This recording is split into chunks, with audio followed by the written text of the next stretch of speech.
Justice avec l'ouverture d'un procès pour féminicide devant les assises du Rhône. Aujourd'hui, en juillet 2020, Anan était retrouvée morte dans son appartement de la Mulatière. Son mari encourt la réclusion criminelle à perpétuité. Arthur Blé. Dans la salle d'audience, c'est un homme calme qui se présente, chauve, près de 2 mètres, barbe de quelques jours. Il écoute attentivement les prises de parole et notamment celle du policier en charge de l'affaire. L'homme de 50 ans, expérimenté, confie que la scène de crime est l'une des pires qu'il ait pu voir. C'était une scène d'horreur, dit-il. Abdel Mounaïm Mambi est accusé d'avoir tué son ex-épouse, Anan Abdelkalek, le 28 juillet 2020.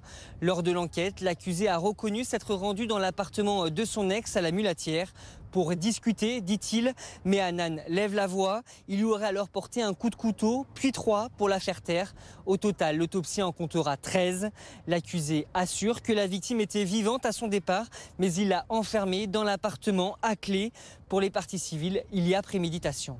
L'accusé a reconnu en fait avoir entre guillemets prémédité son acte puisqu'il a admis pour la première fois lors de cette reconstitution qu'il avait pris le couteau avant, qu'il avait attendu sa victime dans la cage d'escalier et qu'il l'avait tuée. Quand le parquet lui a posé la question de savoir pourquoi il avait fermé la porte à clé, puisqu'il est parti de l'appartement en emportant le téléphone portable de la victime et en fermant la porte à clé pour l'empêcher d'appeler les secours, pour la laisser agoniser dans l'appartement tout simplement, il a répondu, pour résumer sa phrase, je voulais qu'elle meure.